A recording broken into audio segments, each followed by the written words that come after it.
Hey, welcome back and thanks for joining me. I just wanted to take a moment. I don't really have a video for today just because I've been flat out and of course I don't have a bike right now.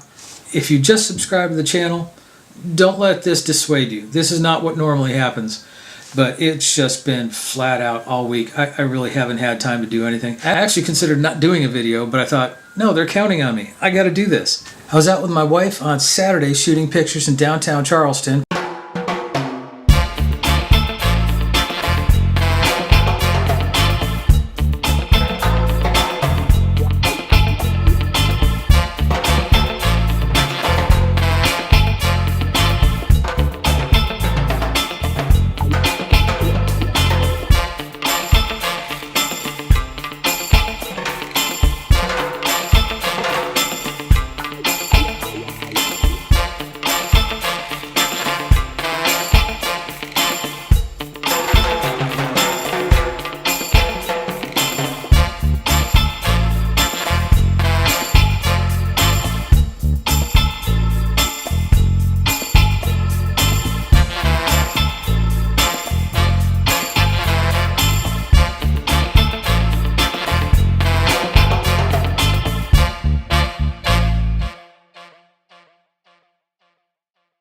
And we got a bunch of pictures and that was great. And on the way back, I got a call from the shop and they said, your bike is a test drive away from being ready, at least as far as the service stuff goes. They weren't able to fix the headlight and apparently it got pretty munged up in the process.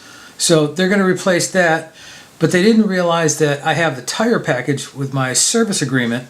So I get free tires if I need them. When they get down below that, whatever that level is, I get tires. So they're gonna put the tires on, and we figured out that I need a front master cylinder. That's why my brake lights weren't going off, which was part of the reason for the trouble codes. I mean, they go off sometimes they don't. It's wonky. So that's on order. It should be coming in any time. There weren't any in stock, but there were 3 on order. So I should be getting one of those, and that'll be great. So the headlight, master cylinder, and the tires. He's got me blocked off for Saturday. I'm the only scheduled bike. It's all about my bike on Saturday. All about my bike. Now, I've got the Rockabilly Queue on Saturday, which is a thing they hold in downtown Charleston every year, and it's, you know, kind of 50s theme to it. They've got hot rods, they've got vintage bikes, a lot of music, beard and tattoo contests, pin-ups, and a fair amount of beer. Oh, and food. I'm going to go down and take photos, and then the next day, my wife and I are going back up to Columbia. I finally broke down and bought that Tamron 18 to 400 millimeter lens, and she's been working it. She's been out there shooting all kinds of pictures with it. So we're going to go back up to the zoo again. Last time we were up there, a lot of the animals weren't out because it was so hot. So we're going to try that again. A family friend of ours is getting married up in Columbia on Monday, so we're going to be there for that. And we thought, well, we'd take an extra day and make an excursion out of it. Now the catch is, if he's working on my bike on Saturday, they're closed on Sunday and Monday, so I can't get it till Tuesday anyway. So I'm going to be another weekend without a motorcycle. However, I'll figure something to come up with for the video. But honestly, I just wanted to make the video because I know that a lot of people look forward to Talking Tuesday. This is not what I had in mind for it, but this is all I've got, and I wanted to get it out there for you. A little side story, the fair's been in town. And when we came back from shooting in Charleston on Saturday, we came the back way into our house thinking we were going to miss all the traffic. So we passed the Harley dealership and I looked over and my son was still there. I could see my bike out there in the parking lot. My other bike, not the one that's being worked on. We got down the road a little bit. I thought, I'm going to text him and let him know that this is a parking lot because this is usually the way he goes home. So we finally got home. It took us, 2 hours to go 4 or 5 miles. It was a long time. At one point I thought, I need beer at home. When we passed the store, I could probably jump out of the car, go get the beer, walk back out, and get back in the car. So we finally made it home, and my wife was online with somebody, and she said, oh yeah, a lot of the traffic was backed up because there was a motorcyclist killed. And at first I'm thinking, well, it probably wasn't him because when we passed him, he was still there. He would have had to get in front of us to cause the traffic jam. But as it turned out, it was somebody who was on that same road further down, and it's closer to where he goes home. So if he had gone around the long way, he would have still been in the area where that motorcycle wreck was. And we knew that somebody was killed in it. So I'm thinking, it's probably not him. I'm pretty sure it's not him. I don't have to worry about that so much. When I got home, I'm like, hey, did you make it home yet? No answer. Now that's pretty typical, actually. So I still wasn't too worried. An hour or two went by. I'm like, are you okay? No answer. So I started texting his wife. Hey, did your husband make it home yet? No answer from her either. Okay, now this is a little weird. So my wife gets involved and we're texting them, we're Facebook messaging them, we're trying to call them.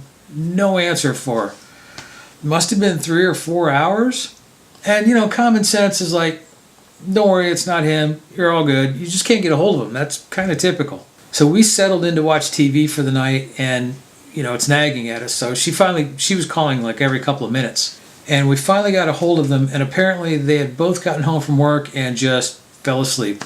Crashed in the other sense of the word. So that was a load off our minds. You know, your imagination starts running away with you at some point. No matter how logical you are and how calm you are, at some point you're like, okay, something's not right. But no, it was nothing. Then we later found out it was a sport bike and everything else. Which leads me into the whole sport bike thing. Went down to one of the local dealerships and started looking at the Kawasaki 400. I know I was talking before about the 300, but the 300 reminds me a lot of like the Honda 250 Rebels and stuff. I mean, it's not...